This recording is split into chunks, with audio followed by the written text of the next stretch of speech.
Bismillah, Assalamualaikum warahmatullahi wabarakatuh. Waalaikumsalam. Assalamualaikum warahmatullahi wabarakatuh. Alhamdulillahi hamdan yuwafi ni'amahu wa yukafi'u mazidah. Wassalatu wassalamu ala nabiyyina Muhammadin wa ala alihi wa ashabihi wa man tabi'ahum bi ihsanin ila yaumiddin. As'alullaha an yufaqihana fid din wa an yu'allimana bima yanfa'una wa an yanfa'ana bima 'allamana wa an yazidana 'ilman nafi'an وعملا صالحا إنه ولي ذلك والقادر عليه وبعد.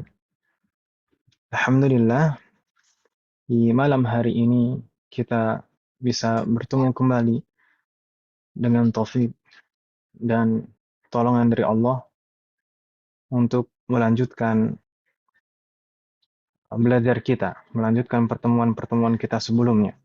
Ini pertemuan yang keberapa umat sekalian?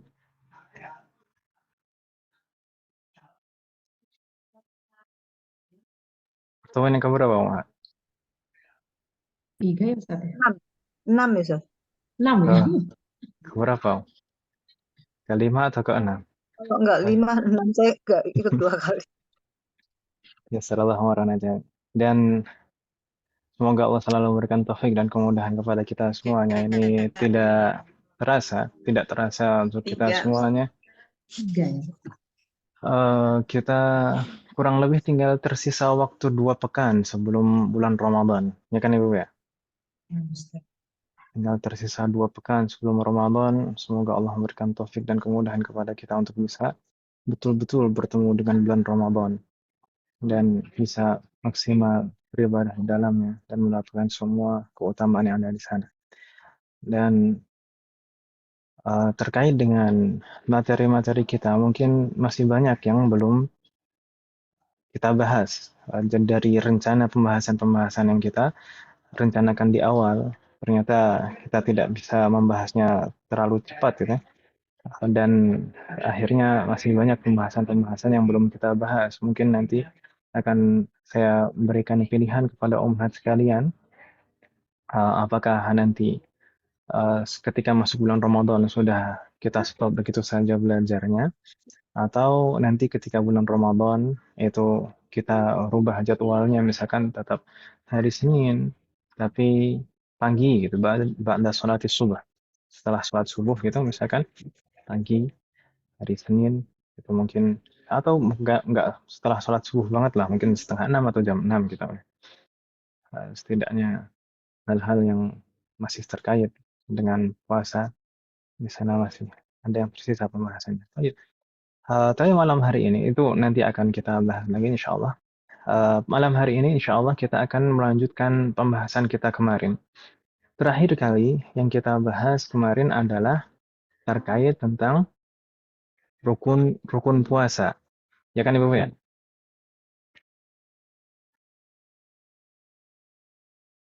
Oh iya, kemarin kita membaca apa yang ditulis oleh muallif rahimahullah,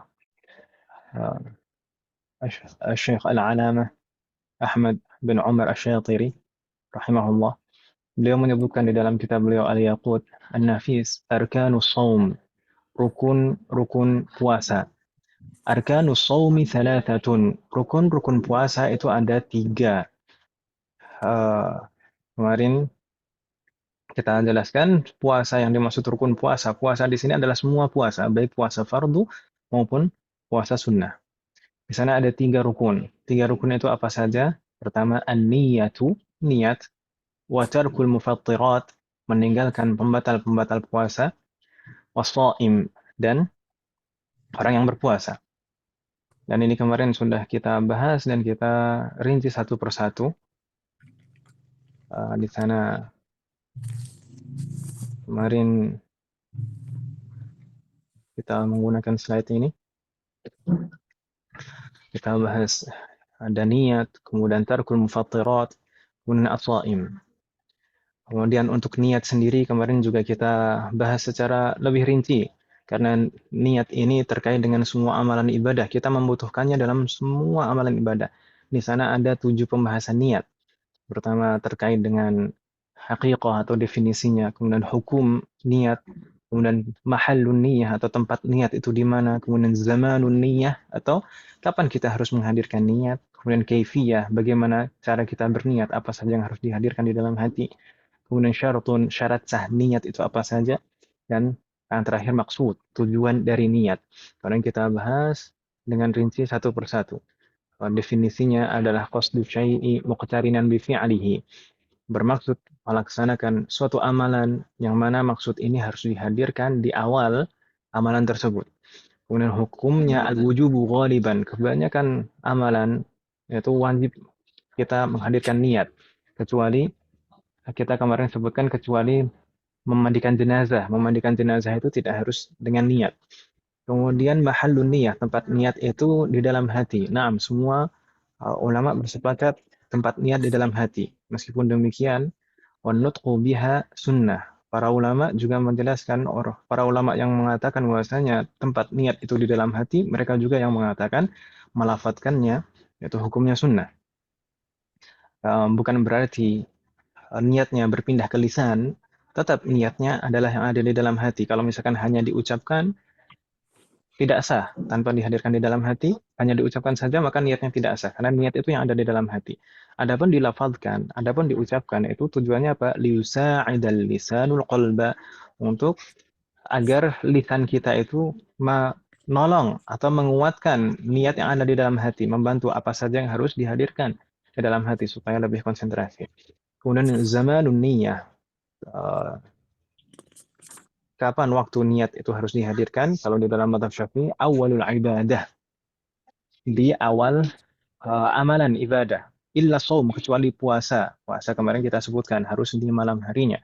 Kemudian kaifiyatun niyah, tata cara berniat itu berbeda antara satu ibadah dengan ibadah yang lain. Ada ibadah yang harus dihadirkan di dalam hati itu 3 hal dari niat. Ada bermaksud mengerjakan amalan tersebut, kemudian at-ta'yin, merinci jenis amalannya itu apa, kemudian menyebutkan fardiyah kalau amalan ini fardu.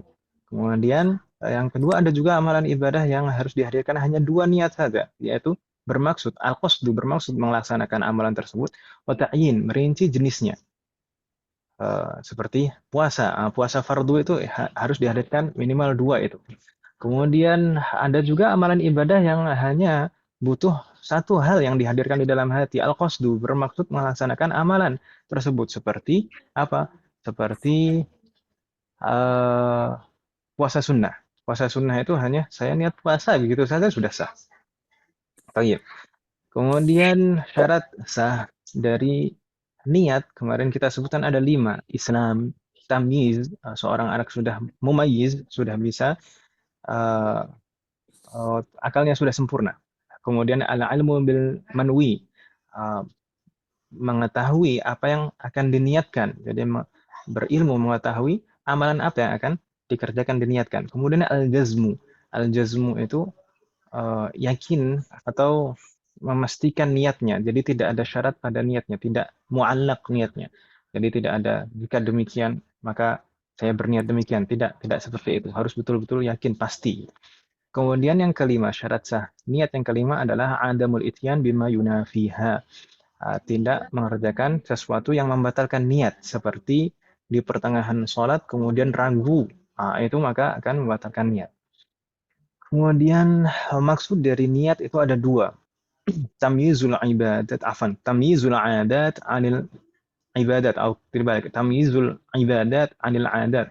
Membedakan antara amalan yang merupakan ibadah dan amalan yang merupakan kebiasaan sehari-hari.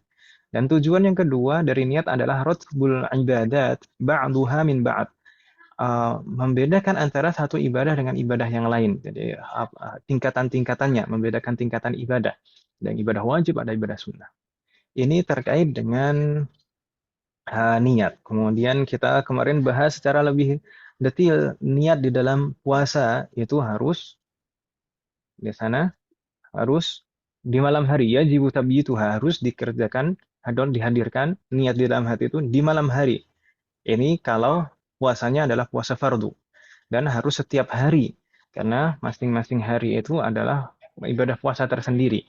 Meskipun demikian, kemarin kita sampaikan para ulama madhab kita, madhab Syafi'i, menganjurkan dalam masalah puasa Ramadan itu untuk di awal Ramadan taklid mengikuti para ulama madhab Maliki yang mereka niat untuk puasa 1 bulan penuh di awal Ramadan, menghadirkan niat untuk puasa 1 bulan penuh, untuk jaga-jaga.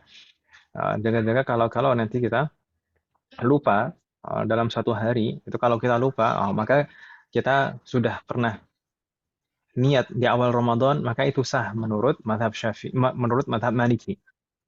Jadi untuk jaga-jaga, tapi tetap kita usahakan setiap harinya untuk menghadirkan niat. Wa tasihhun niyatun nafli qabla zawal, sedangkan puasa sunnah itu niatnya sah selama sebelum zawal, sebelum tergelincirnya matahari ke arah barat. Kemudian yang terkait dengan niat juga adalah yajibul qasdu wa ta'yin fil fard. Kalau niat puasa fardu, puasanya adalah puasa wajib, maka harus dihadirkan 2 hal, al-qasdu wa ta'yin. Bermaksud melaksanakan puasa, kemudian merinci puasanya ini puasa apa? Apakah puasa Ramadan?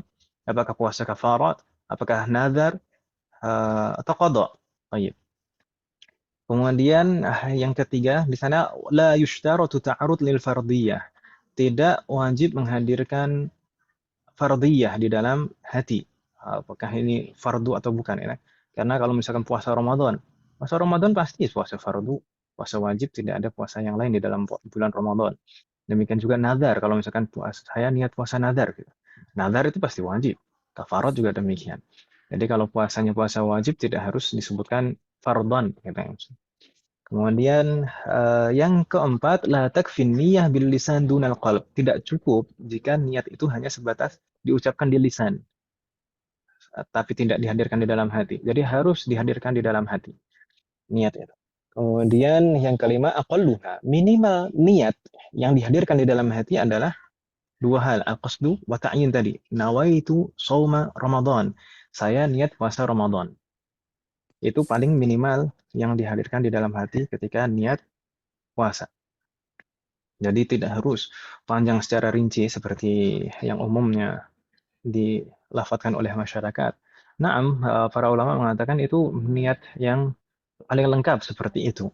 Tapi kalau misalkan sulit untuk menghadirkan di dalam hati seperti itu, cukup yang wajib saja. 2 hal, niat puasa dan jenis puasa wajibnya ini apa? Ramadan. Nawaitu shauma Ramadan. Kemudian tarkul mufattir. Rukun yang kedua adalah tarkul mufattirat, meninggalkan pembatal-pembatal puasa. Meskipun sebenarnya ini akan kita bahas secara lebih detail pada saatnya pembatal-pembatal puasa. Di sini kita hanya menyebutkan sebagiannya saja. Di antaranya ada 3 di sini, al-aklu wasyurbu wa in qalla, makan atau minum meskipun hanya sedikit. Kemudian al-jima', berhubungan badan antara suami istri. Kemudian al-qai' atau muntah. Dan 3 hal ini yang kita sebutkan di sini, kullu hadhihi, semuanya 3 ini, labudda minat ta'ammud, labudda minal amdi wal ilmi wal ikhtiyar. Ini semuanya bisa membatalkan, tapi dengan syarat semuanya ini harus dikerjakan dengan sengaja, tahu kalau itu akan membatalkan, dan atas kemauan sendiri. Kalau misalkan tidak sengaja atau lupa, maka tidak membatalkan 3 hal ini. Kalau misalkan tidak tahu dan dia memang orang jahil yang mendapatkan udzur, misalkan baru masuk Islam atau dia tinggal di tempat yang tidak mungkin untuk menjangkau ulama atau tidak mungkin untuk belajar, kemudian naam seperti itu. Kalau misalkan orang jahil seperti itu yang ma'dzur seperti itu, maka tidak membatalkan 3 hal ini. Kemudian ikhtiar harus dengan kemauan sendiri. Kalau misalkan dipaksa orang, diancam orang untuk melakukan salah satu dari 3 hal ini, maka tidak membatalkan puasa. Nanti insya Allah akan kita bahas lebih rinci lagi. Kemudian kemarin kita juga menunjukkan di sini rukun yang ketiga adalah as-shaim, orang yang berpuasa. Sedangkan syarat-syarat wajib orang yang berpuasa kita sudah membahasnya. Wasa ta'ti syurutu sihhati shaum. Dan hari ini insya Allah kita akan membahas syarat-syarat sah puasa. Baik, ini yang kita bahas di pertemuan yang lalu. Sebelum kita masuk ke pembahasan berikutnya, umat sekalian, hal bin soal. Ada pertanyaan umat sekalian? Assalamualaikum warahmatullahi wabarakatuh.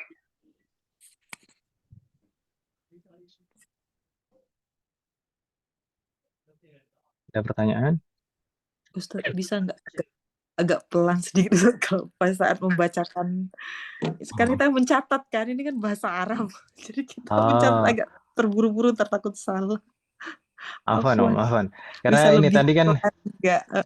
saya minta maaf karena saya kira ini tadi kan kita murojaah kan, Wak. Ini kan pembahasan yang lalu kan, Wak. Saya minta maaf kalau agak cepat. Oke. Saya kira Afwan. karena sudah kita bahas bukan lalu. Baik. Kalau kemarin kan saya ketika membahas pertama kali saya insya Allah pelan lah, insya Allah pelan-pelan asal selamat ya. Baik. Ini tadi Ya, Ustadz. yang belum difahami yang mana?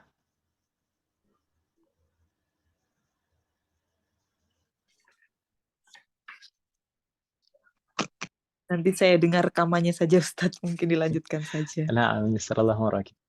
Warahmatullahi alaikum jami'an. Mungkin ada pertanyaan Umat sekalian dari pembahasan kita kemarin?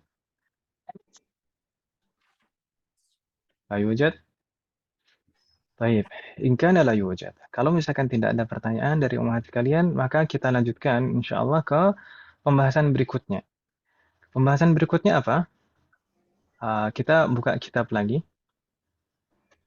Di sana al-muallif rahimahullah setelah menyebutkan arkanus shaum, rukun-rukun puasa yang tiga di sana ada an-niyah, wa tarkul mufattirat, wasaim, tiga hal ini.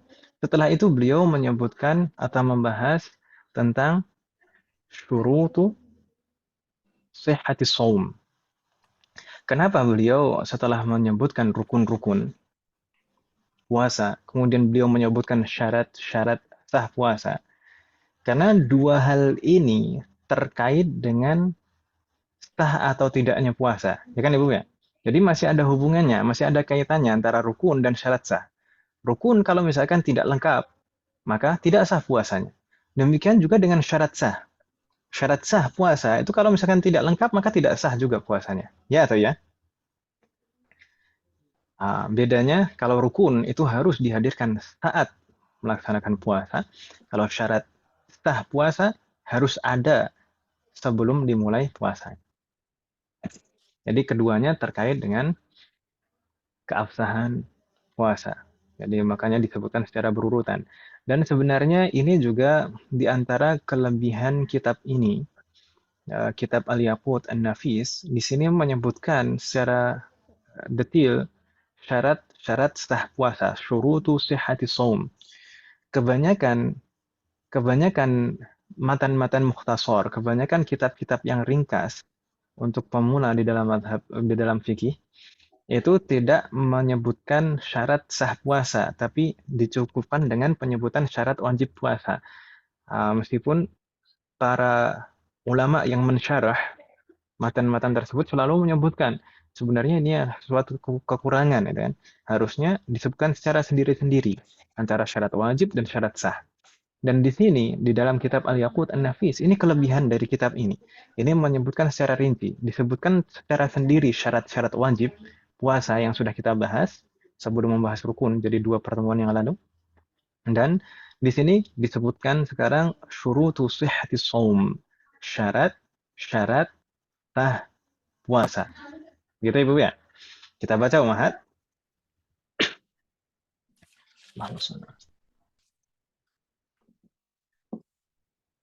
Terlihat jelas kan Ibu ya di layar? Baik.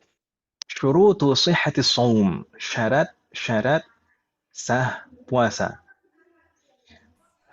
Beliau rahimahullah menyebutkan di sini syurutu sihhati shaumi arba'atun.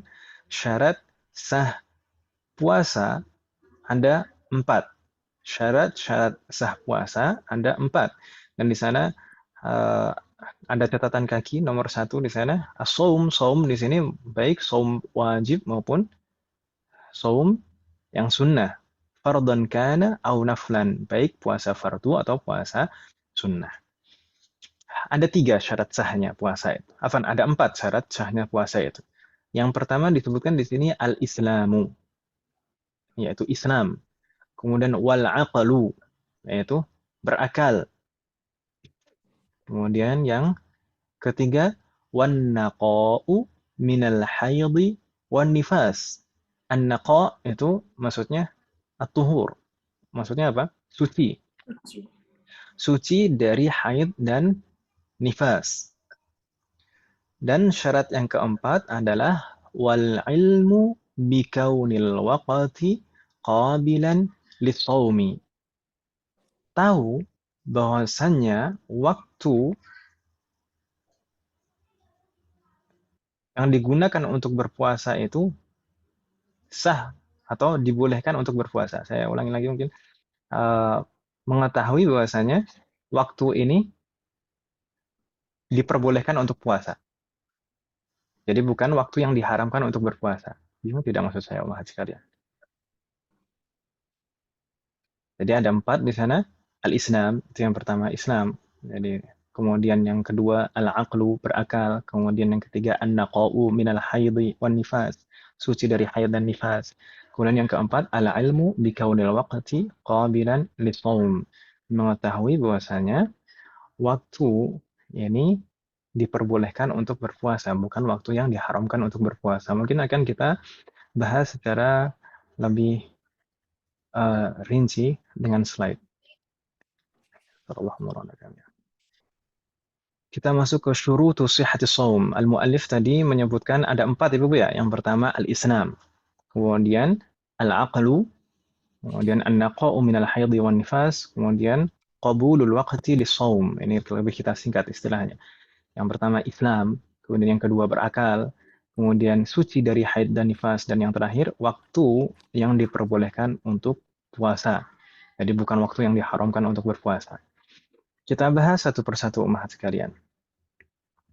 Mungkin ibu-ibu sekalian akan bertanya di dalam hati, atau mungkin mau disampaikan, Ustaz, ini kok syarat sah puasa di sini dan syarat wajib puasa yang sudah kita pelajari 2 pertemuan yang lalu, ini kok ada yang mirip-mirip, ada yang sama.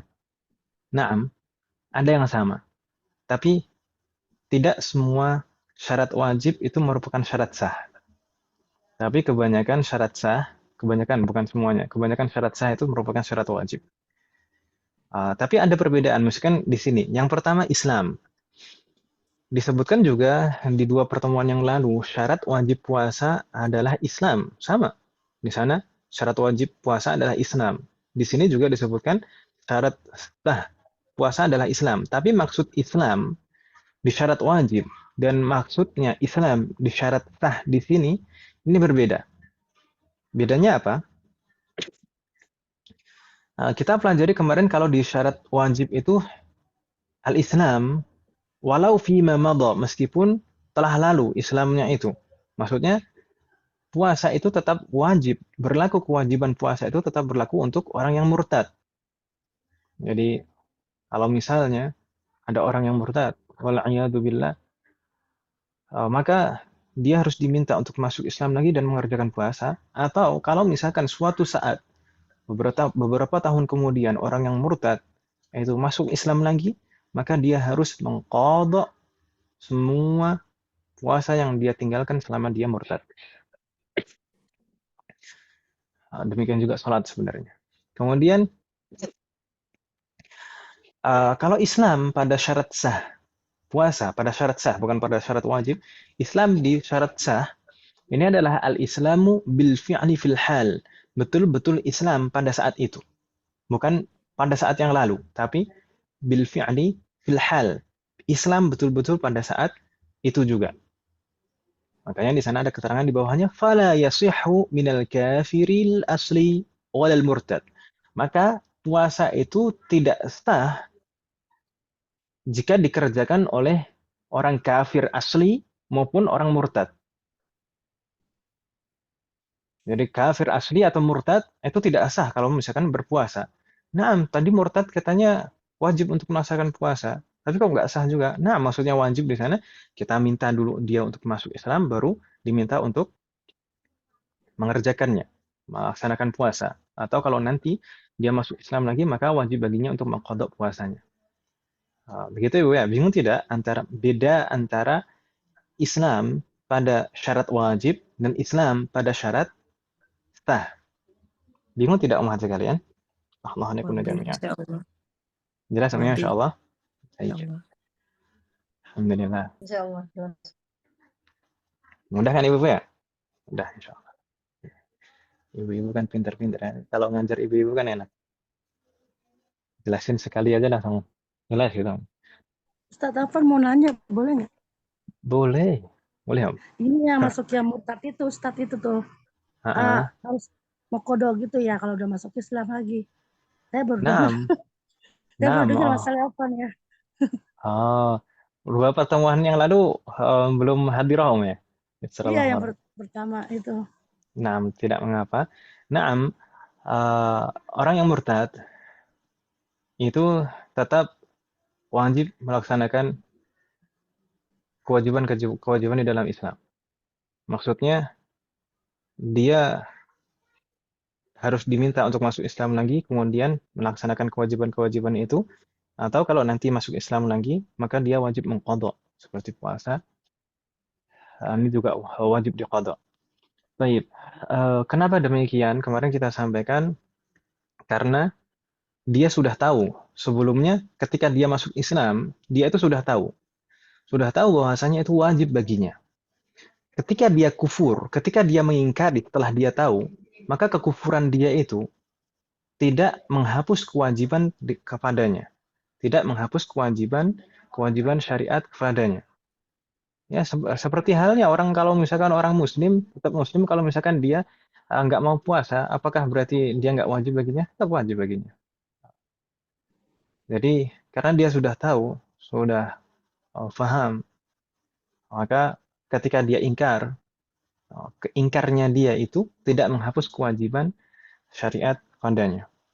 Dan ada alasan lain disebutkan oleh para ulama, yaitu taghlidhan alaihi, sebagai pemberat hukuman untuknya.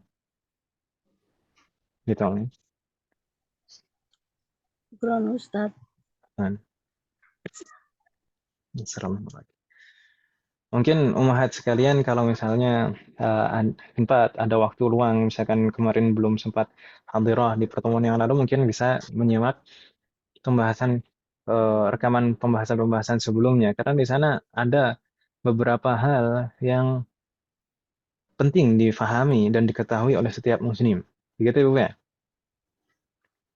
Baik. Nastamir. Kita lanjutkan umahat sekalian?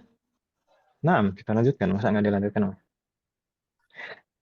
Izin Ustadz, Nah, tafadhali. Silahkan Om. ya di situ kita belum sampai bahasan suci dari haid dan nifas ya Ustadz. Belum. Masih ketiga itu Om. Oh Ini iya masih baik. pertama Om. Iya oke Ustadz. Maaf. Afwan. Nanti aja kalau sampai bahasan itu saya mau saya tanyakan. Ustadz. Sabar Om ya. Berikutnya, wahat sekalian, di sini ada al-aqlu. Ini syarat sah yang kedua adalah al-aqlu, yaitu berakal. Maksudnya berakal di sini sebenarnya utamanya adalah al-mumayyiz, atau ketika seorang anak sudah sempurna akalnya, maka sah seandainya dia berpuasa. Di sini kita sebutkan fayasihhu shaumu min sabiyyin mumayyiz. Maka sah puasa seorang anak kecil meskipun dia belum balik. Sobi di sini maksudnya belum balik. Ketika seorang anak belum balik tapi dia sudah mumayyiz, maka sah puasanya baginya. Dia mendapatkan pahala puasa. Gitu Ibu ya. Jadi kemarin kalau pada syarat wajib kita membahas syarat wajib itu ada apa Ibu kemarin? At-taklif. At-taklif atau seseorang sudah dibebani syariat. Itu mencakup dua hal, al-aqlu wa al-bulugh. Al-bulugh wal aqlu. Balik dan berakal. Kalau balik itu hanya syarat wajib, bukan syarat sah. Seorang kalau sudah balik maka diwajibkan baginya untuk berpuasa. Tapi kalau misalkan seorang anak belum balik tapi sudah mumayyiz, maka sah kalau dia berpuasa. Seorang anak kecil kalau belum balik tapi sudah mumayyiz, maka sah puasanya. Mumayyiz kemarin kita sudah sebutkan dan jelaskan batasan mumayyiz, patokan mumayyiz itu apa. Di sana ada perbedaan pendapat. Para ulama berbeda-beda. Ada yang mengatakan patokan mumayyiz itu seorang anak sudah bisa membedakan antara kanan dan kiri. Ada juga yang mengatakan sudah bisa diajak ngobrol. Kalau misalkan disuruh sudah paham, kalau dilarang sudah paham. Ada juga yang mengatakan sudah bisa membedakan antara baik dan buruk. Tapi mungkin yang para ulama kebanyakan itu menggunakan patokan yang keempat, dan itu lebih mudah untuk memastikannya. Dan itu bisa juga untuk mengukur, hampir sama, bisa untuk mengukur yang pengertian yang lain-lain tadi. Mumayyiz, patokan yang mudah itu apa kemarin kita sebutkan ibu-ibu sekalian, masih ingat? Bisa makan sendiri. Makan sendiri, Mm. istinja pandang. Nah, bisa makan sendiri, minum sendiri, kemudian istinja. Istinja itu cebok ya. Bisa cebok sendiri depan dan belakang.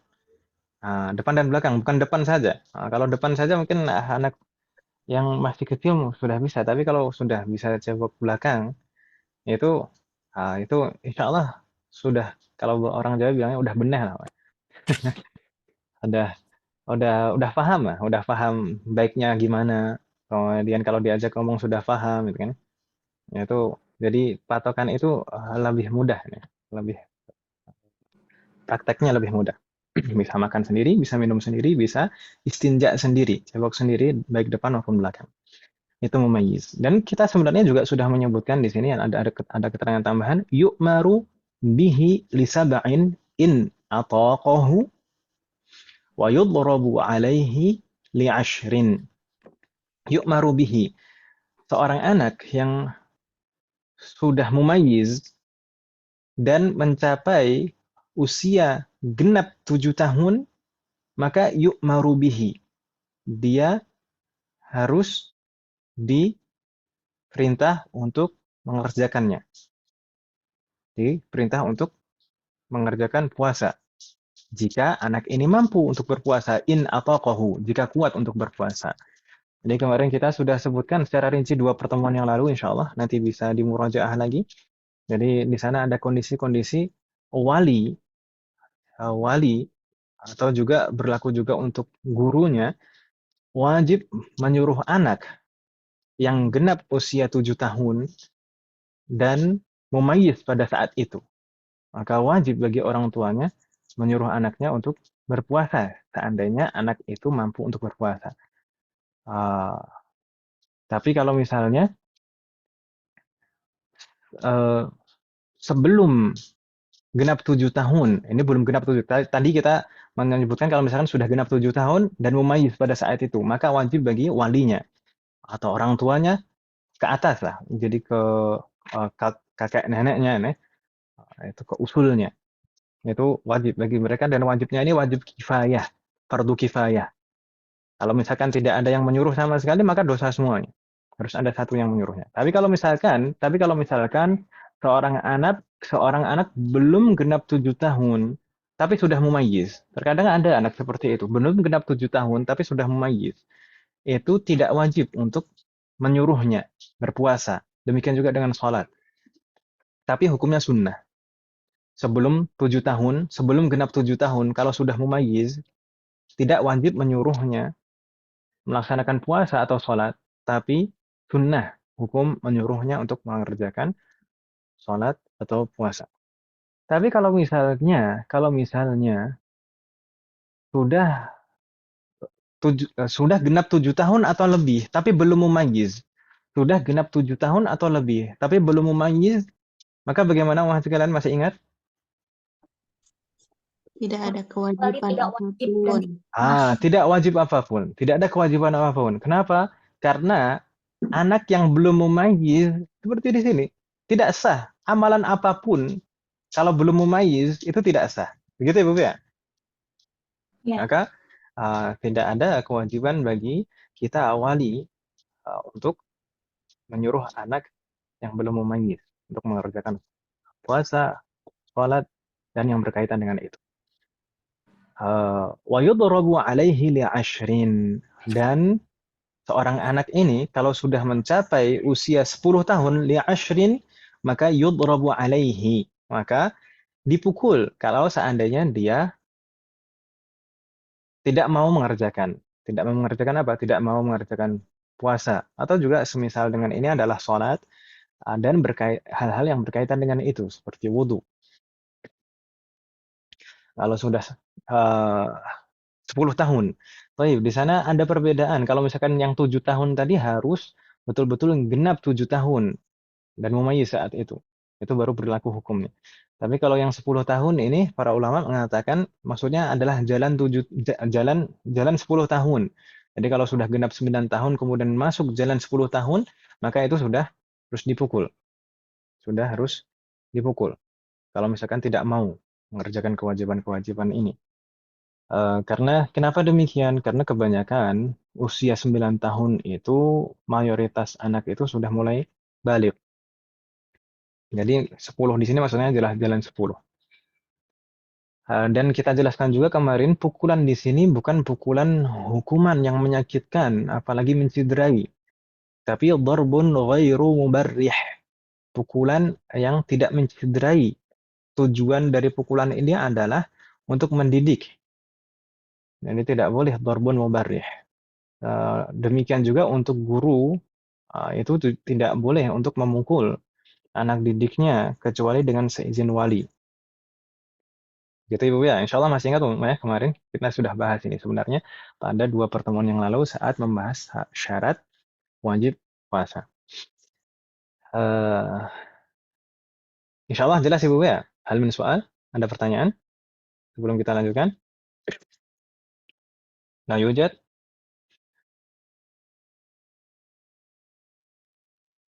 Nah, Nampaknya, nampaknya tidak ada. Taib.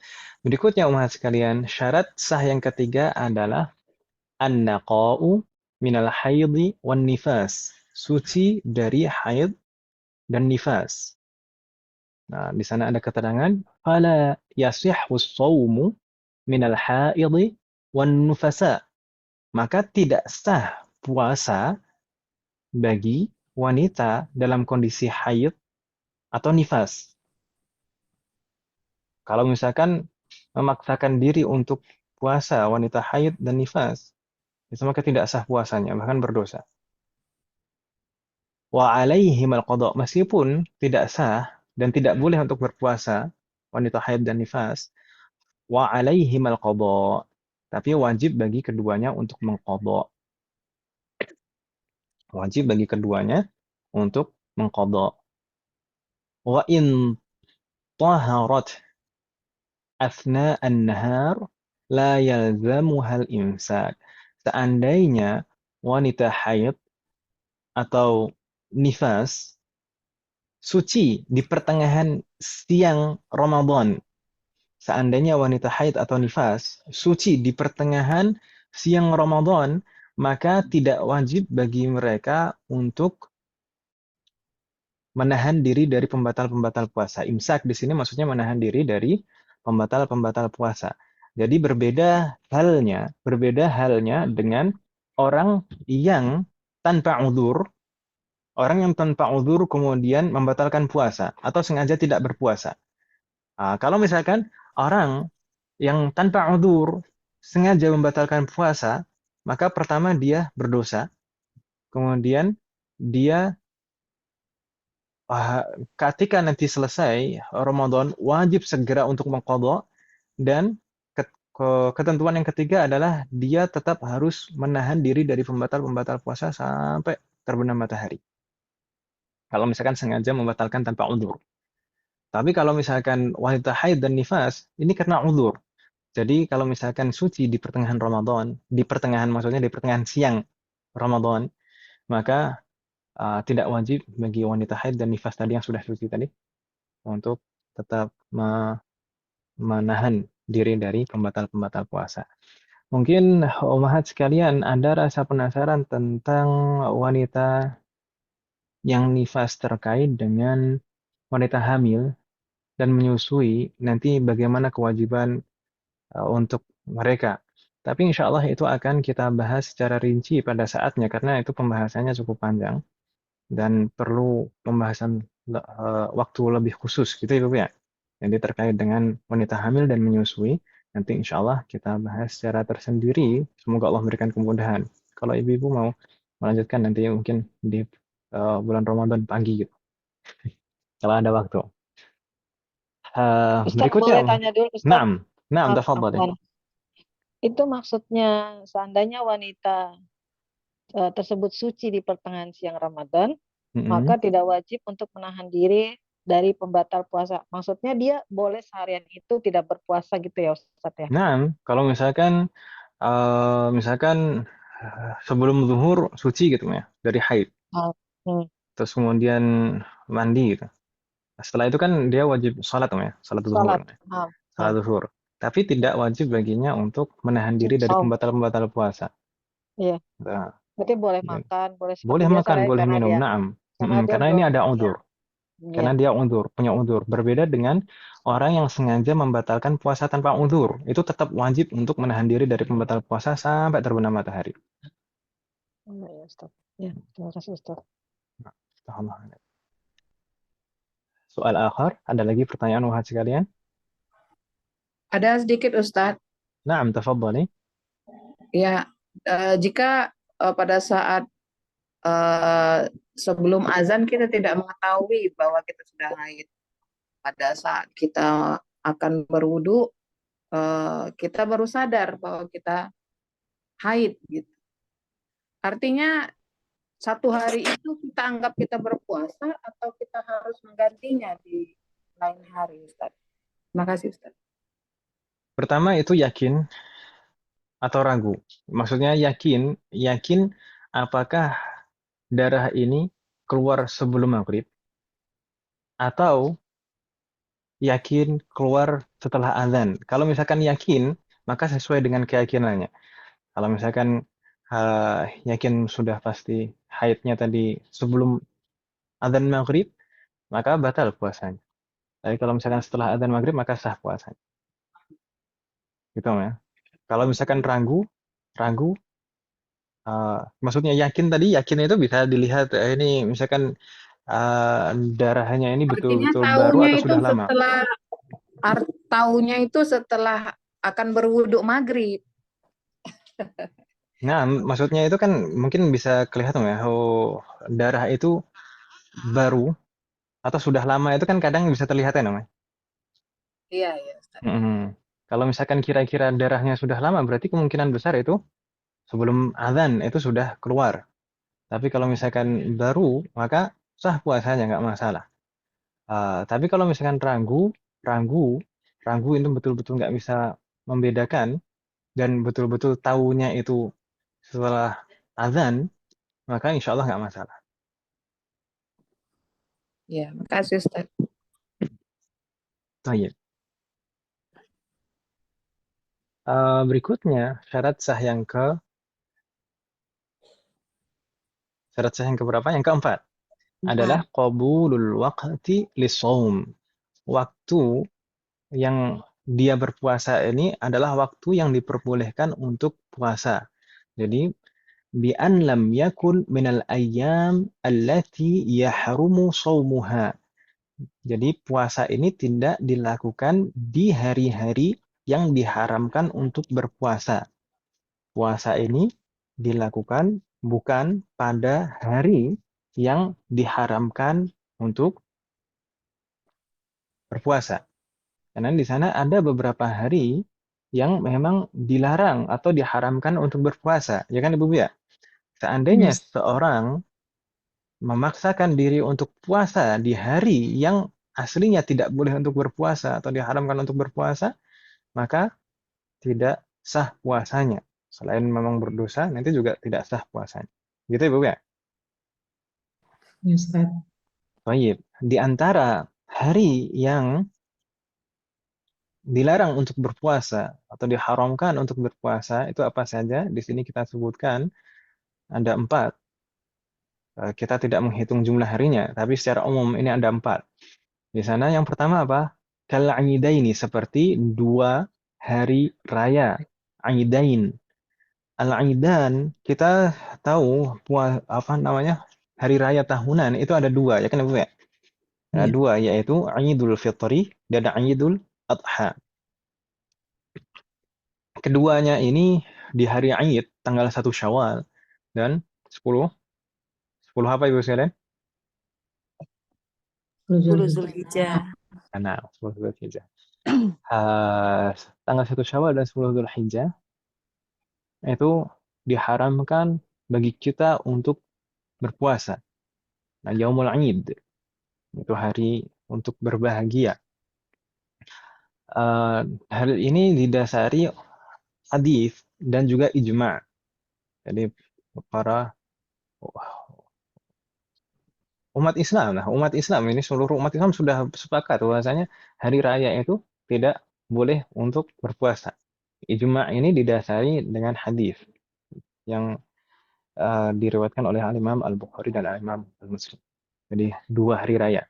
Kemudian yang kedua, hari yang diharamkan untuk berpuasa adalah Ayyamut Tasyriq. Ayyamut Tasyriq itu kapan Ibu sekalian?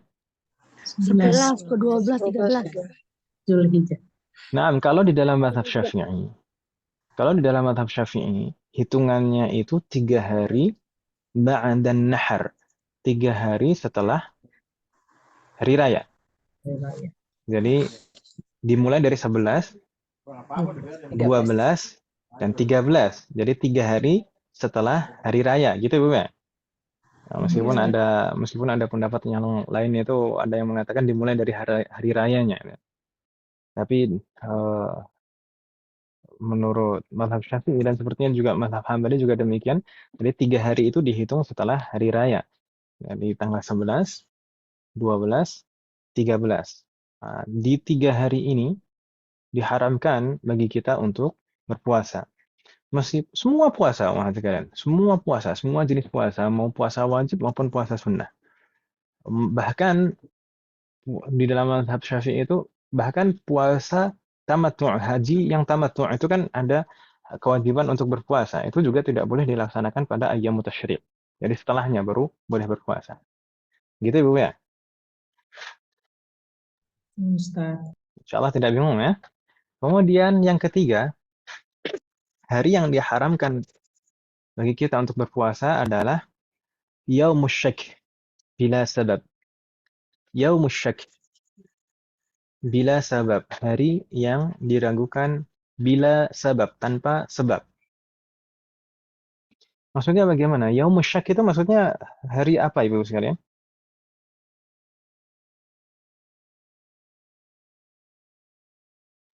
Kalau yang terjadi perbedaan hari raya bukan Ustaz, kira-kira seperti itu.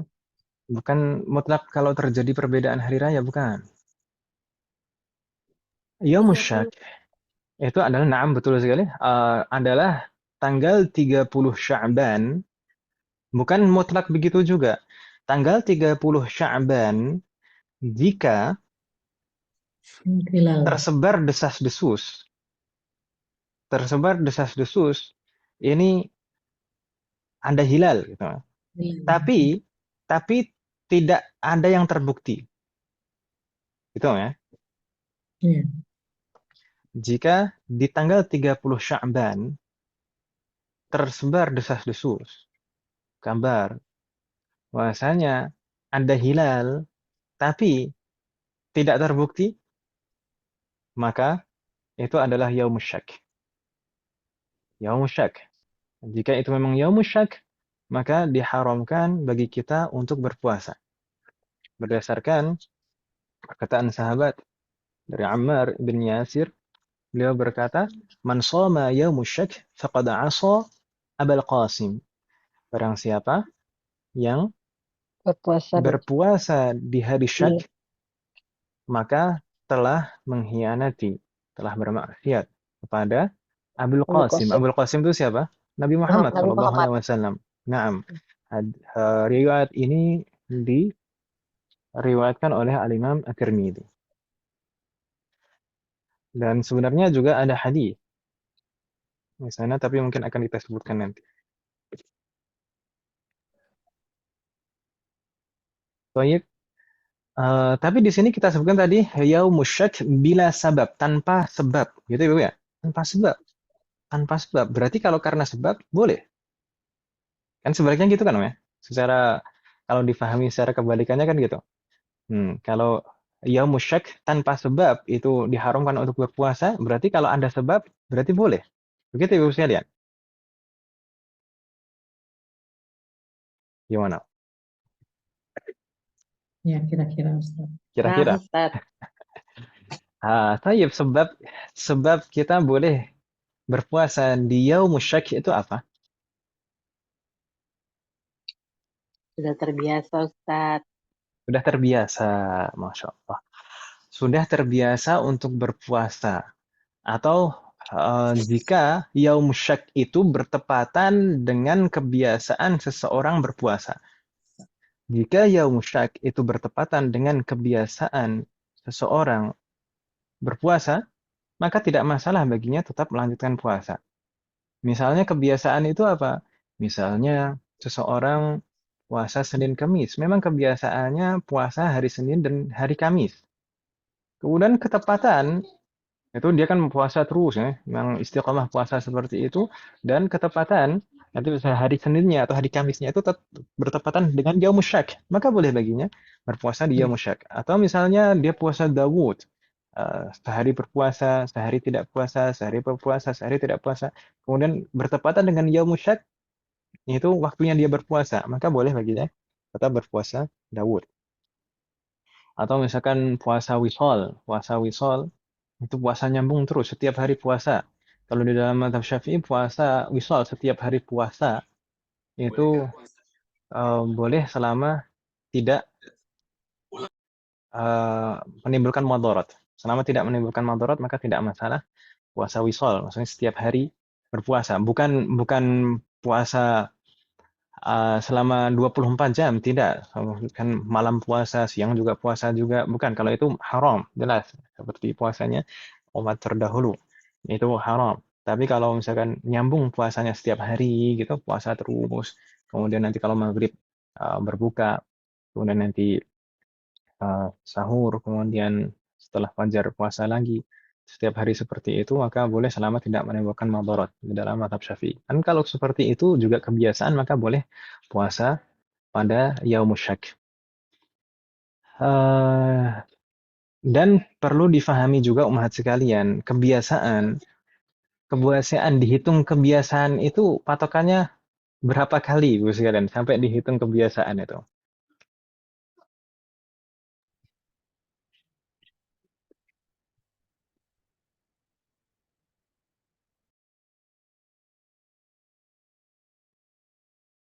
Kalau di dalam mazhab Syafi'i, al-'adatu tathbutu bimarrah. Kebiasaan itu dikatakan suatu kebiasaan di dalam fikih ya, yaitu jika pernah dilakukan hanya sekali saja, itu sudah kebiasaan. Jadi sebelumnya sudah pernah, misalkan pekan ini saya puasa hari Senin dan puasa hari Kamis. Kemudian hari Seninnya pekan depan, hari Seninnya pekan depan itu kebetulan itu adalah yaumus syak. Maka boleh bagi saya untuk berpuasa. Itu kebiasaan. Tapi nanti akan ada kaitannya dengan pertengahan akhir bulan Sya'ban. Akan ada kaitannya dengan pertengahan akhir bulan Sya'ban. Jadi kebiasaan kalau misalkan di sini puasa kita bahas mungkin nanti di keempat itu pertengahan akhir bulan Sya'ban itu juga tidak boleh untuk berpuasa bila sabab. Maka seharusnya berarti kebiasaan itu dimulai dari sebelum pertengahan bulan Sya'ban. Meskipun hanya sekali, misalkan satu pekan sebelum pertengahan bulan Sya'ban kita puasa Senin Kamis. Kemudian nanti masuk ke pertengahan bulan Sya'ban maka boleh kita berpuasa. Kemudian nanti misalkan kalau ketepatan hari Senin atau hari Kamis nanti kebetulan pas yaumus syak maka tidak masalah berpuasa. Gitu ya, Bu ya. Jadi kebiasaan itu berlaku kalau sebelumnya pernah dilakukan sekali. Dan sebenarnya umat sekalian yang juga dihukumi seperti kebiasaan adalah puasa yang wajib. Puasa wajib itu juga boleh dilakukan pada yaumus syak. Puasa wajib itu misalnya apa? Misalnya puasa nazar. Puasa nazar itu boleh dilakukan pada yaumul syak. Demikian juga puasa qadha. Puasa qadha baik qadha wajib atau qadha nafil, qadha sunnah. Kemudian juga kafarat. Kafarat itu juga boleh dilakukan pada yaumul syak. Gitu ya, Bu ya.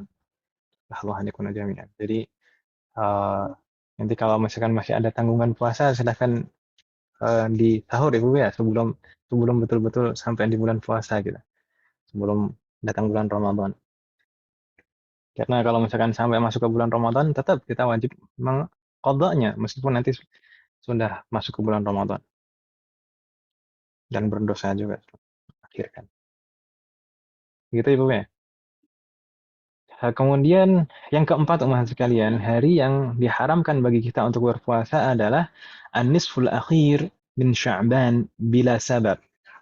Pertengahan akhir dari bulan Sya'ban tanpa sebab. Itu tidak boleh bagi kita untuk menyengaja berpuasa. Baik. Ini perlu ditegaskan pertengahan akhir bulan Sya'ban.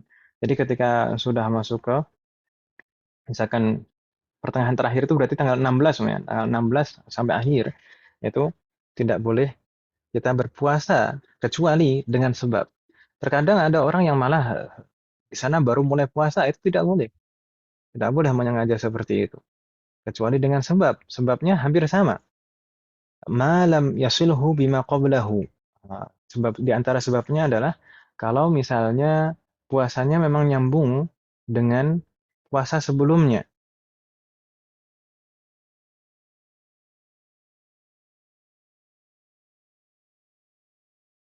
Misalnya dia puasa wisol atau puasa Dawud tadi.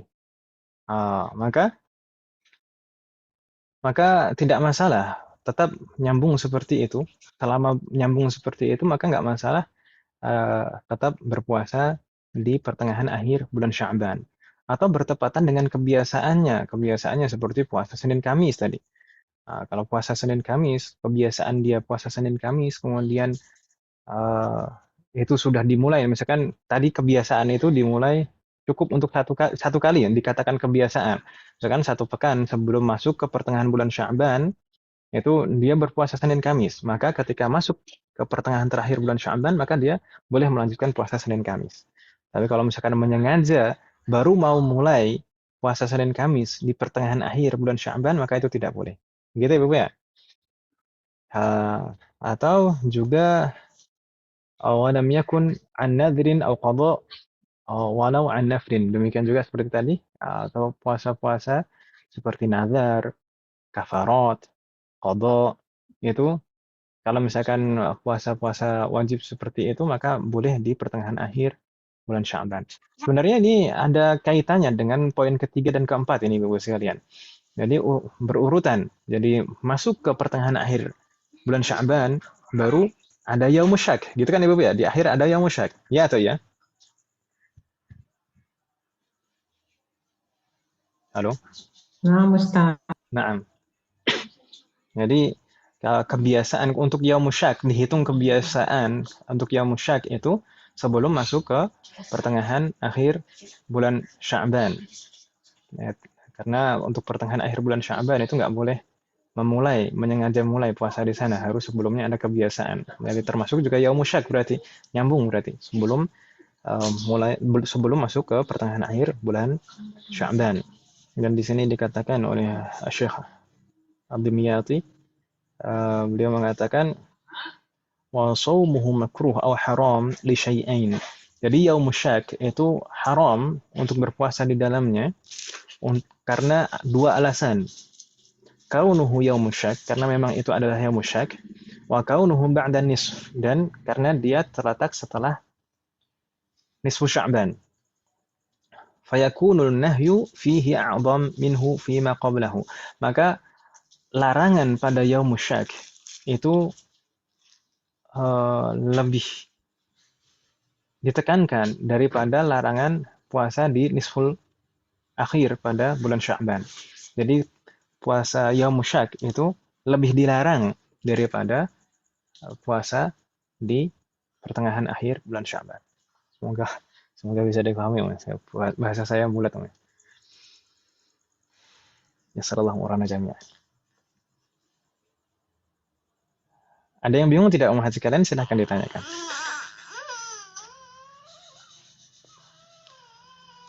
Halo? Nah, Ustaz, apa Ustaz bisa bertanya? Nah, Kalau misalnya kan tadi nih dari pertengahan akhir Syaban ke akhir ya Ustaz. Kalau misalkan ada puasa 3 hari tiap bulan itu boleh nggak Ustaz? Iya itu Ustaz. kalau misalkan memang kebiasaannya demikian, maka nggak masalah. Misalkan bulan sebelumnya, 1 bulan sebelumnya, misalnya bulan Rajab. Bulan Rajab sudah puasa Ayyamul Bid. Maka bulan Sya'ban nggak masalah. Itu kebiasaan, sudah kebiasaan kalau dihitung dari bulan Rajab. Gitu ya. Subhanallah. Apa Ustaz izin tanya lagi kalau misalnya Tafadhali. wanita itu udah biasa puasa di di Syaban, ikut Ustaz mau merujuk ke yang memperbanyak puasa di bulan Syaban itu Ustaz. Qadarullah di awal bulan itu beliau haid, jadi tidak bisa mulai dari awal Syaban, jadi baru bisa setelah pertengahan Syaban itu. Kalau seperti itu juga apakah boleh Ustaz? Baik, kebanyakan wanita haid itu 7 hari, ya kan, Om? Nah, Ustaz. 7 hari kalau misalkan di awal bulan, maka Anda pekan kedua itu sebelum masuk ke pertengahan bulan Sya'ban, ya kan, Mas? Ada beberapa hari itu bisa mulai dari sana. Atau juga kalau misalkan intinya di sana kalau misalkan ada hari dia sudah mulai puasa, baik di awal Sya'ban atau yang penting sebelum pertengahan Sya'ban sudah mulai puasa, itu nggak masalah, itu sudah kebiasaan. Gitu. Baik Ustaz, jazakallahu khairan Ustaz. Jazakallahu khairan. Umat sekalian, di sini mungkin di bagian bawah kita akan menyebutkan beberapa orang yang batal puasanya karena beberapa sebab. Kita akan tanya, yakni kenapa puasanya batal? Ini masuk ke syarat yang mana? Syarat yang pertama, kedua, ketiga, atau keempat? Karena tidak memenuhi syarat yang keberapa, gitu Ibu ya. Di sana kita sebutkan batala shaumu, akan batal puasa seseorang man irtadda, orang yang murtad. Ini karena tidak terpenuhi syarat yang keberapa? Islam pertama. Syarat yang pertama yaitu al-Islam, orang yang murtad. Baik, misalkan orang puasa Ramadan atau puasa yang lain juga, puasa sunnah bahkan. Kalau misalkan di siang hari kemudian tiba-tiba wala'iyadu billah, semoga Allah melindungi kita darinya, tiba-tiba murtad misalkan di siang harinya pada saat dia puasa, maka seketika itu puasanya batal. Kemudian di sana yang kedua, batala shaumu man nafasat, batal puasa seseorang yang nafasat. Ini syarat yang keberapa? Ketiga. Yang ketiga, na'am, an-naqa'u minal haidhi wan nifas. Kemudian di sana yang ketiga, batala shaumu man waladat wa in lam tara daman. Akan batal puasa seseorang yang melahirkan meskipun tidak ada darahnya. Ini syarat yang keberapa? Tiga. Yang ketiga juga. Nah, yang ketiga juga. Baik, Umat sekalian, mungkin tadi ada yang terlewat. Nifas, pengertian nifas itu apa Ibu sekalian? Keluarnya darah setelah melahirkan. Keluarnya darah atau darah yang keluar? Darah yang keluar. Darah yang keluar dari rahim.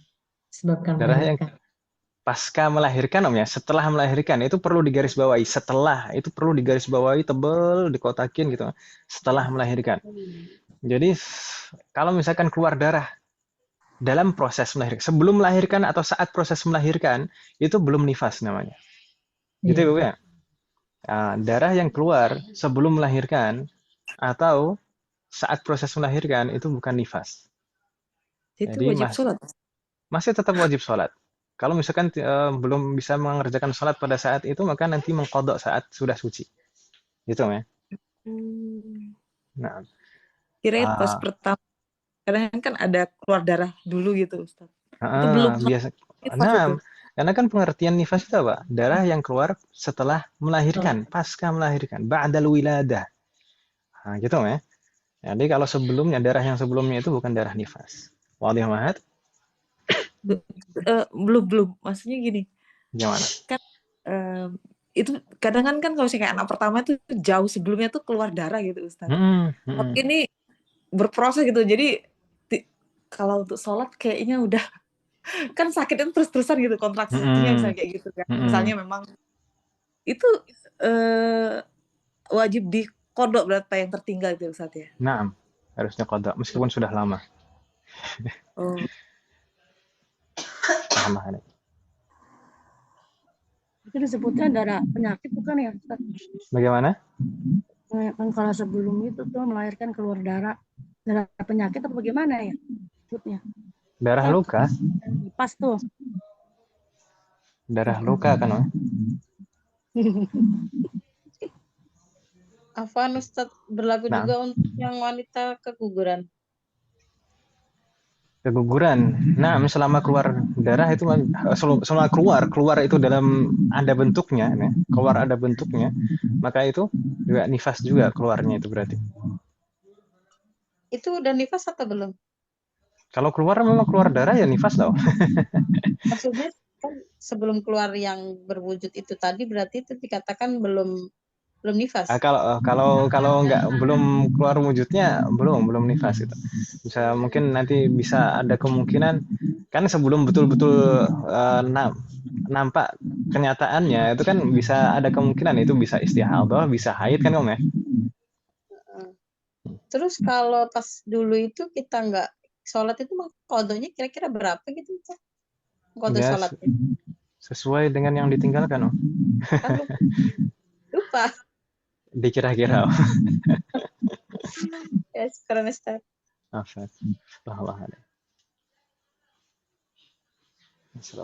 Sebenarnya untuk pembahasan haid, nifas, istihadah itu perlu pembahasan secara tersendiri, beberapa pertemuan khusus untuk membahas itu karena itu pembahasan karena selain penting itu juga pembahasannya cukup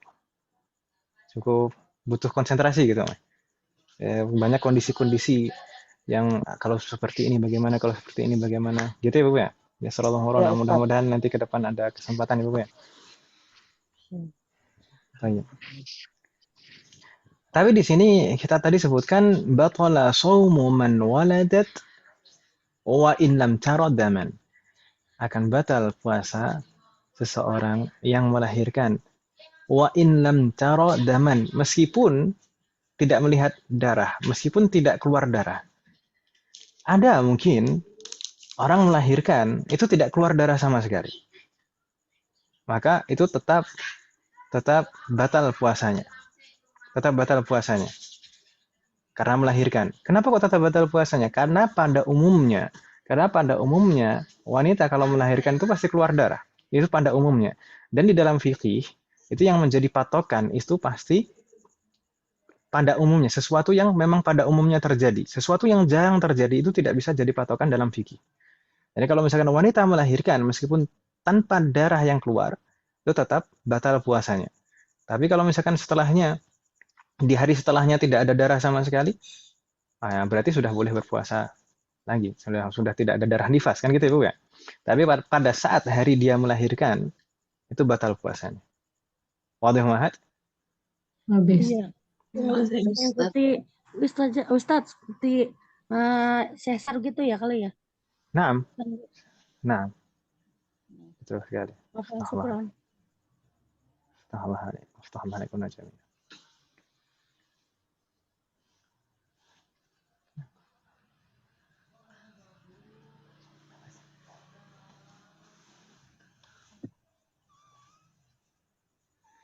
Baik. Berikutnya Mahat, batala shaumu man hadat. Kan batal puasa wanita yang haid. Ini terkait dengan syarat yang keberapa? 3. Nah, ketiga juga. Ini an-naqa minal haid wan nifas. Kalau di siang hari tiba-tiba keluar darah haid, maka batal puasanya di hari itu. Jadi harus dihitung dari hari itu mengqadanya nanti. Gitu ya, Bu ya? Nah, astagfirullah alaik. Kemudian juga berikutnya, batala shaumu man junna walau lahzatan. Batal puasa seorang yang gila meskipun hanya sebentar gilanya. Nah, ini sebenarnya ini masuk ke syarat yang keberapa? 2. Kedua, na'am. Kedua. Astagfirullah alaik. Syarat yang kedua, berakal gitu kan, Wak? Karena orang yang gila itu sudah tidak berakal lagi, ya atau ya? Ya. Nah,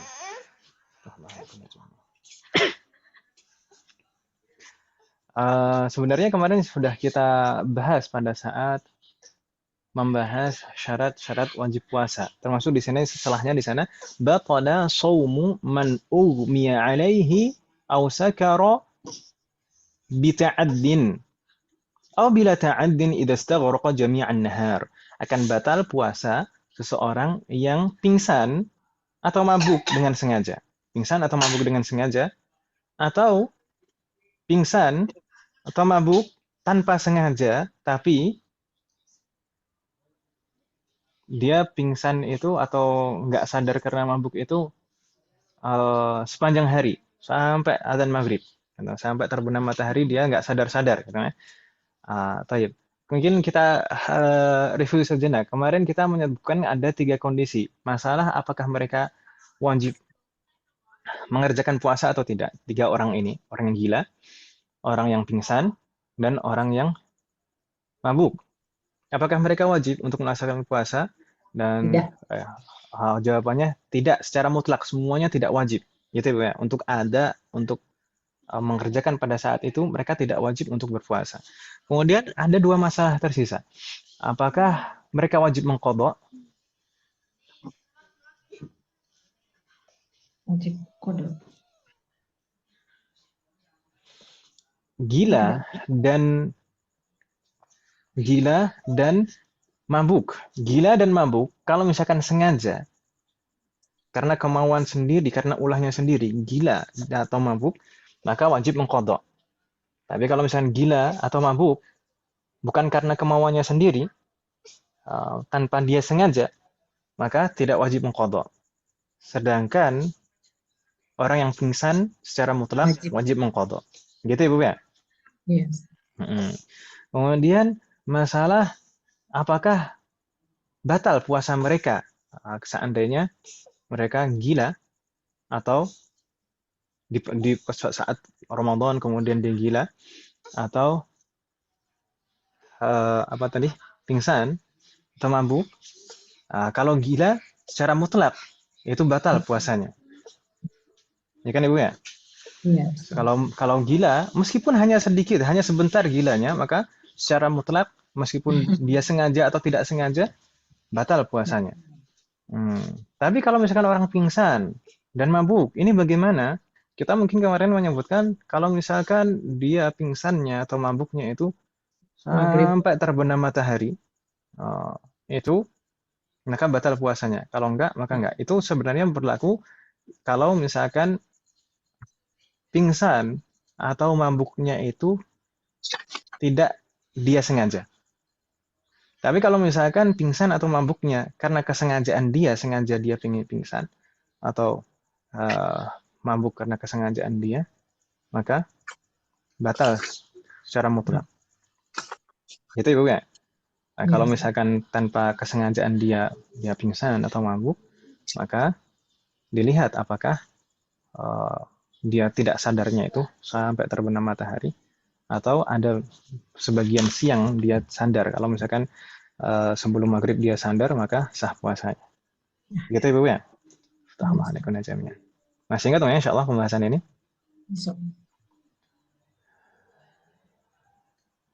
Bismillahirrahmanirrahim. Baik. Hal min soal ummahat, ada pertanyaan Ibu sekalian? Kalau misalnya.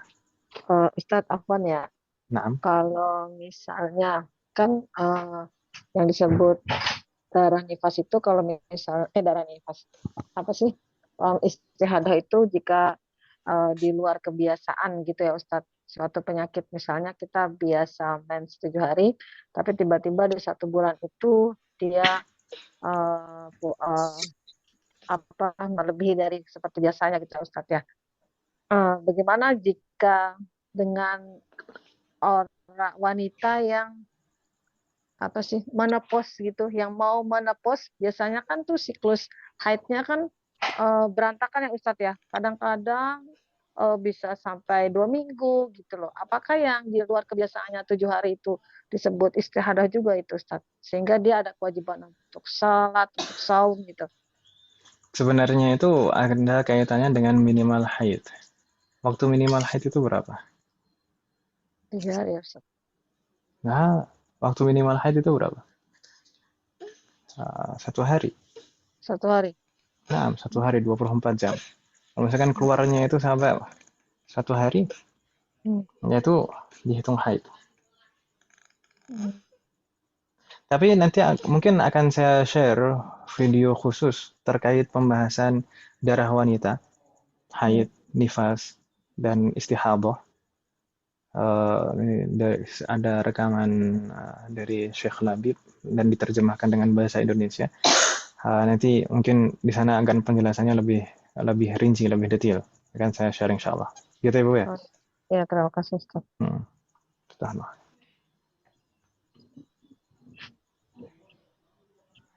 Soal akhir.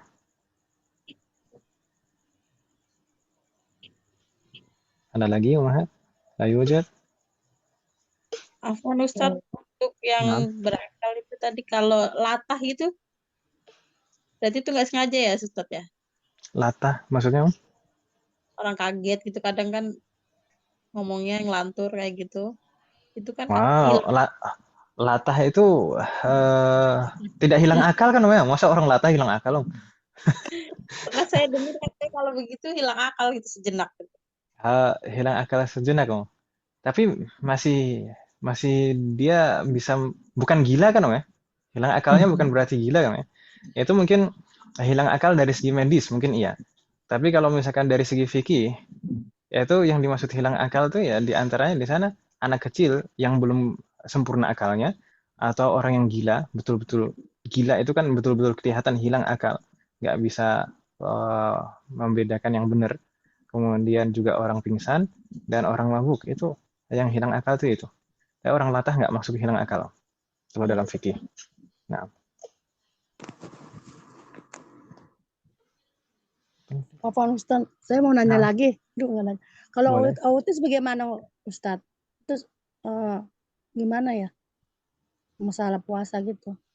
Autis kadang-kadang suka gimana ya?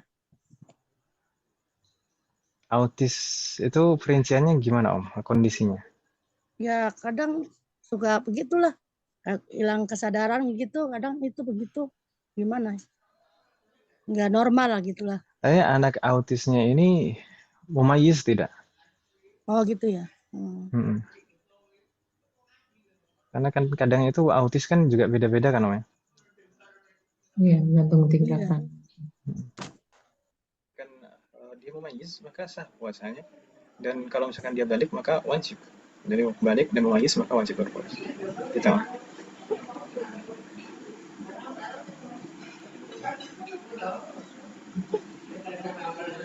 Syukuran Ustaz. Baik, mungkin kita buka sedikit Umahat sekalian di pembahasan berikutnya. Di sana al-muallif rahimahullah setelah membahas syarat-syarat sah puasa, beliau menyebutkan setelahnya terkait dengan sunnah puasa. Kenapa beliau menyebutkan sunnah puasa setelah rukun puasa dan syarat-syarat sah puasa? Karena ini masih ada kaitannya dengan kesempurnaan puasa. Kebiasaan biasanya para muallif, penulis kitab yang lain itu biasanya setelah rukun atau syarat wajib, syarat sah seperti itu biasanya menyebutkan langsung pembatal-pembatal. Sunnah itu agak diakhirkan karena penting terkait pembatal itu juga ini apakah nanti puasanya batal atau sah kan, batal atau tidak. Tapi di sini al-muallif rahimahullah mendahulukan pembahasan sunanus shaum, sunnah puasa. Ini terkait dengan kesempurnaan pahala puasa. Jadi kalau yang rukun dan syarat sah itu terkait dengan sah atau tidaknya puasa, dan itu penting kita ketahui karena kita mungkin sering mendengar Rasulullah bersabda, "Kam min shaimin laisa lahu min siyamin illa al-ju' wal 'atash." Betapa banyak orang berpuasa tapi tidak mendapatkan apapun dari puasanya kecuali hanya haus dan dahaga. Haus dan lapar, afwan. Laju, kecuali hanya lapar dan haus, kebalik, afwan. Jadi penting kita mempelajari hal-hal ini, rukun-rukun puasa, rukun syarat-syarat sah puasa terkait dengan supaya tidak sia-sia puasa kita. Dan sebenarnya di antara tujuan kita mengadakan majelis ini itu supaya kita betul-betul bisa maksimal beribadah di bulan Ramadan, termasuk ibadah yang utama di bulan Ramadan itu puasa. Semoga Allah memberikan taufik kepada kita semuanya untuk bisa mengamalkan setiap ilmu yang kita pelajari. Baik, berikutnya sunnah puasa. Ini supaya kita sempurna pahala kita, dilengkapi dengan sunnah-sunnahnya. Sunnah puasa ada berapa saja? Sebenarnya seperti disebutkan oleh muallif di sini, sunanus shaumi katsiratun. Sunnah puasa itu sangat banyak sekali. Sunanus shaum, sunnah puasa katsiratun, banyak sekali. Minha, di antaranya biasanya kebanyakan penulis kitab itu selalu menyebutkan seperti ini terkait dengan sunnah puasa. Hanya beberapa saja yang disebutkan karena memang banyak sekali sunnah puasa sebenarnya, dan nanti khawatir menghabiskan halaman kalau misalkan harus disebutkan semuanya. Jadi di sana biasanya disebutkan poin-poin penting, atau terkadang ada beberapa sunnah yang terkait dengan poin penting tersebut. Jadi poin penting yang disebutkan itu mewakili. Apa saja di sini yang disebutkan oleh muallif rahimahullah? Yang pertama, ta'jilul fitri. Apa makna ta'jilul fitri? Ta'jil, menyegerakan, al-fitri, berbuka puasa. Sunnah yang pertama adalah ta'jilul fitri, menyegerakan berbuka puasa. Yang kedua, wa ta'khirus suhur, dan mengakhirkan sahur. Kalau bahasa kita sahur ya Ibu ya. Bahasa Indonesia kan sahur, ya? Iya, Ustaz. Aduh, masih agak kan Ibu ya?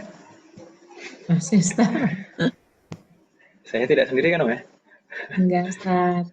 Baik, ta'khirus suhur, mengakhirkan makan sahur. Suhur, bacanya suhur, bukan sahur. Kemudian, wal iftaru ala tamr, berbuka puasa menggunakan kurma. Tamr. Al-iftar, berbuka puasa ala tamr, menggunakan kurma. Tamr, kurma. Wa iktsarul Qur'an, memperbanyak membaca Al-Qur'an. Was-shadaqatu fi Ramadan, dan memperbanyak sedekah di bulan Ramadan. Di sini disebutkan berapa oleh muallif? Wahid, isnan, thalatha, arba'ah, khamsah. Ada 5 ya kan Ibu ya? Baik. Ini hanya sebagian saja dari sunnah puasa. Terkait dengan arti dari teks ini, ada pertanyaan apa?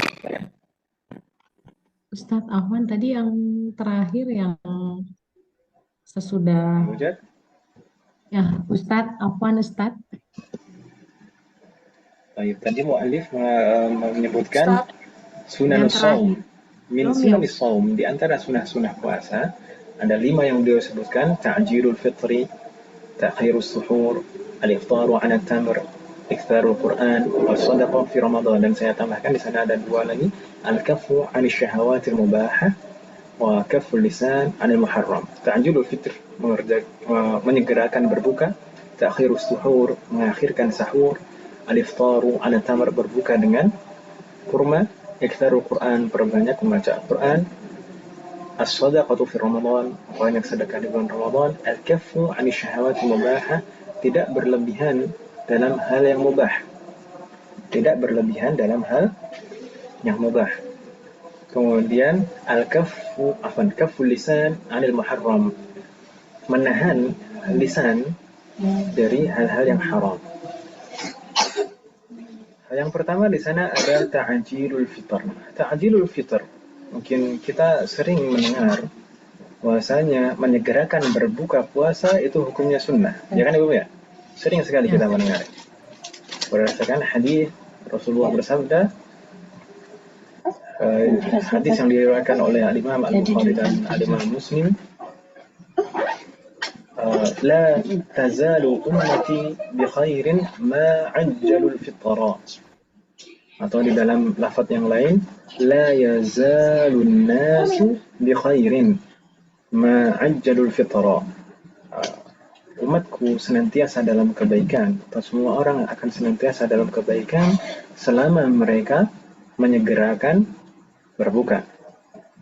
Dan di riwayat Imam Ahmad ditambahkan wa akharu as-suhura, dan mengakhirkan sahur. Tayyib. Dan ini juga di antara hikmahnya adalah untuk menyelisihi umat-umat terdahulu. Karena umat-umat terdahulu biasanya puasa itu nyambung dengan malam harinya. Tayyib. Tapi perlu difahami umat sekalian, dalam menyegerakan berbuka puasa di sana tidak secara mutlak sunnah begitu. Tidak secara mutlak sunnah. Di sana ada kondisi-kondisi yang sunnah, ada yang boleh, bahkan ada yang haram. Lalu menyegerakan berbuka yang sunnah itu yang bagaimana? Idza tayaqqana al-ghuruba yusannu ta'jil.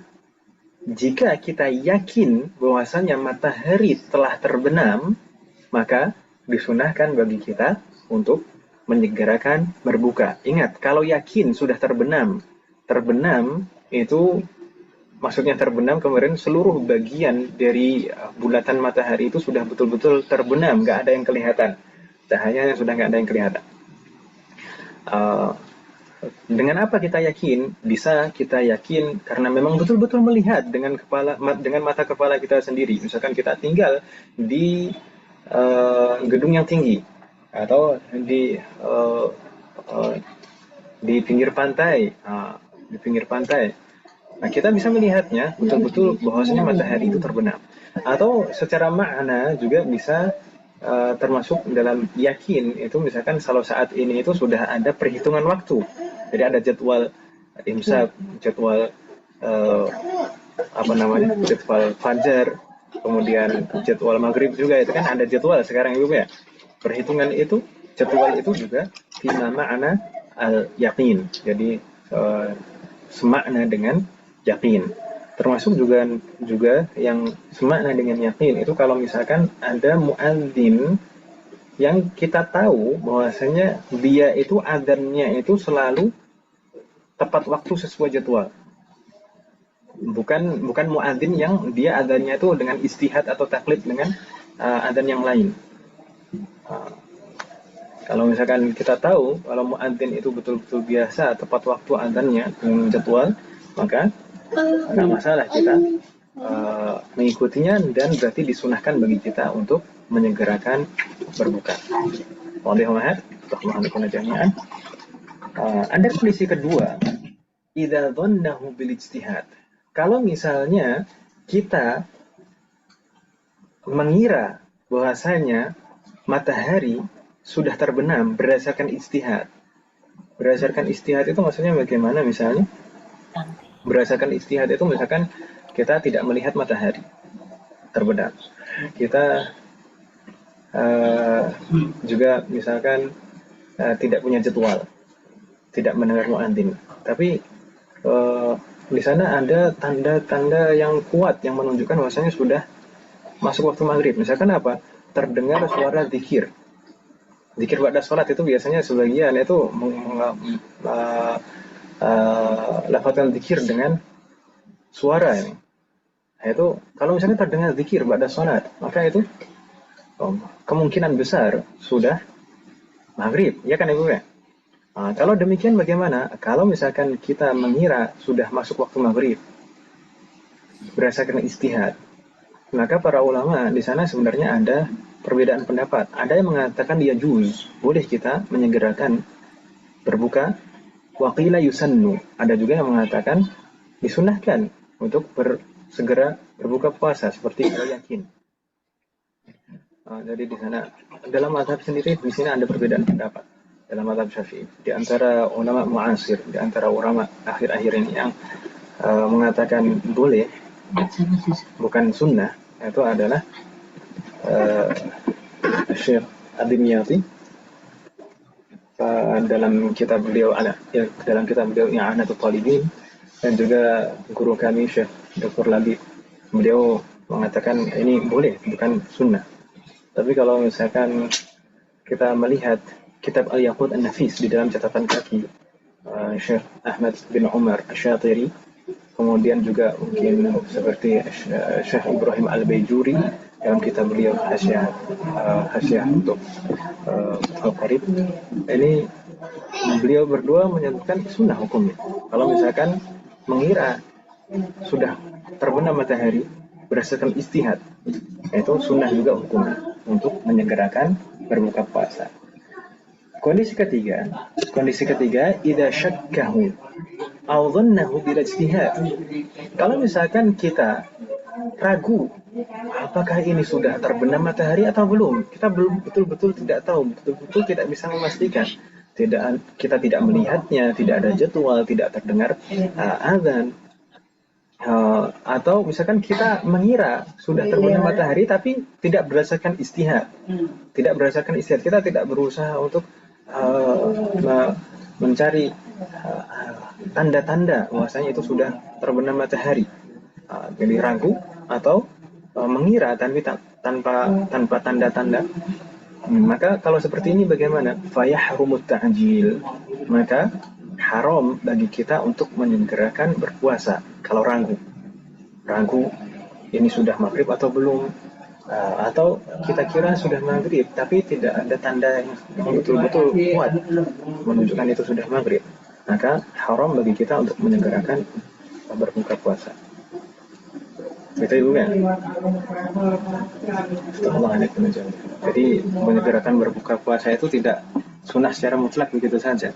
Nanti kalau misalkan ini sudah maghrib atau belum, menyegerakan berbuka itu sunnah, ya nggak gitu. Ya. Kalau ragu jangan menyegerakan berbuka sampai betul-betul yakin. Begitu Ibu ya. Mau diangkat?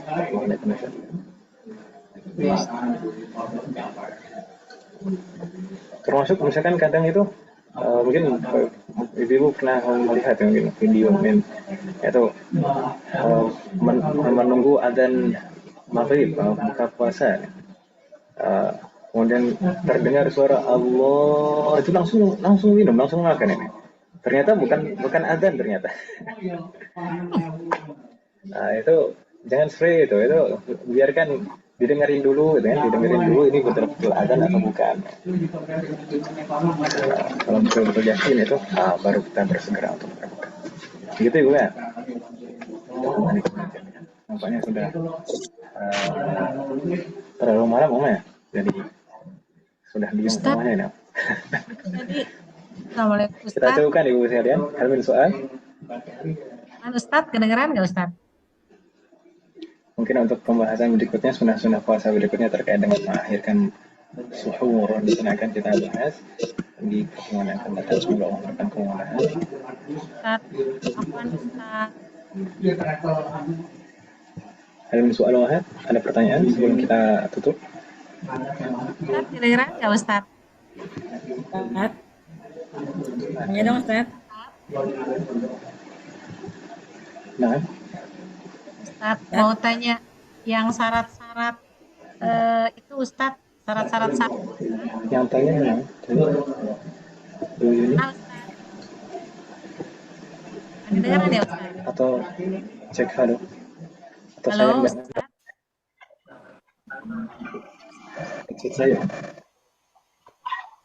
Kedengeran, Ustaz? Sekarang kedengeran. Ya. Ini yang tadi yang syarat sah puasa itu yang contohnya yang paling akhir itu apa ya, Ustaz ya?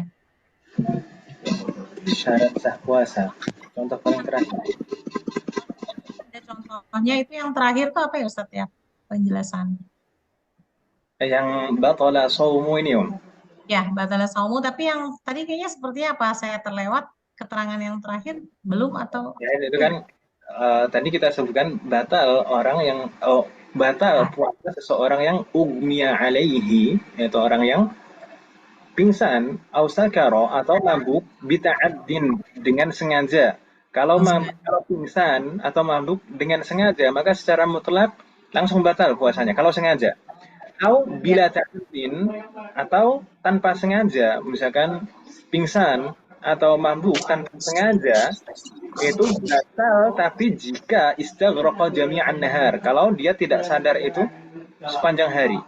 hari ya, Hari sampai terbenam matahari tetap nggak sadar, maka batal puasanya. Nah, itu kalau nggak sengaja, gitu ya. Kalau misalkan nggak sengaja. Nah, Ustaz, syukran Ustaz. Soal akhir, Mahir.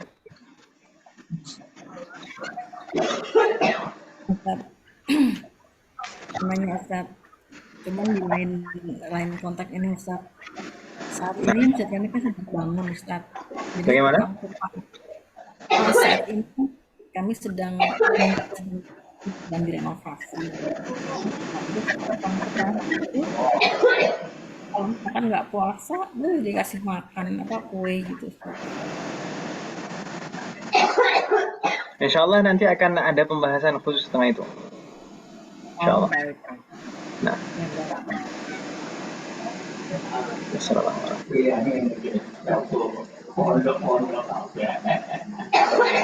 Semoga Allah memberikan kesempatan kepada kita nanti untuk bisa membahasnya, karena memang sebenarnya sudah saya rencanakan untuk kita bahas. Tapi nanti kalau misalkan di bulan Ramadan ibu-ibu sekalian misalkan belajar pagi itu keberatan tidak Umar sekalian? Nggak apa-apa Ustaz, insya Allah bisa. Paginya jam berapa paginya? Sekitar habis sholat subuh lah, sekitar jam 5:30 gitu. Gimana? Halo Ustaz. Setengah 6 ya? Iya. Halo Ustaz. Atau mungkin nanti saya tanya di grup lah, kalau misalkan nanti banyak yang bisa, insya Allah kita lanjutkan nanti di bulan Ramadan. Insya Allah nanti saya tanya di grup. Gitu Ibu kan? Iya. Baik, kalau misalkan tidak ada pertanyaan lagi, mungkin kita cukupkan dulu. Bagaimana Muhammad? Ustaz. Baik. Jazakumullah khairan katsiran. Semoga apa yang kita bahas dan pelajari hari ini bermanfaat dan barokah. Semoga Allah selalu memberikan taufik kepada kita semuanya untuk bisa mengamalkan setiap ilmu yang kita pelajari. Semoga Allah selalu memberikan kemudahan, keberkahan, kesabaran, keistiqomahan serta keikhlasan dalam proses belajar kita. Semoga Allah selalu memberikan taufik dan hidayah kepada kita semuanya, demikian juga kepada orang-orang kita sayangi. Semoga Allah selalu melindungi kita semuanya dan juga orang-orang yang kita sayangi dimanapun berada.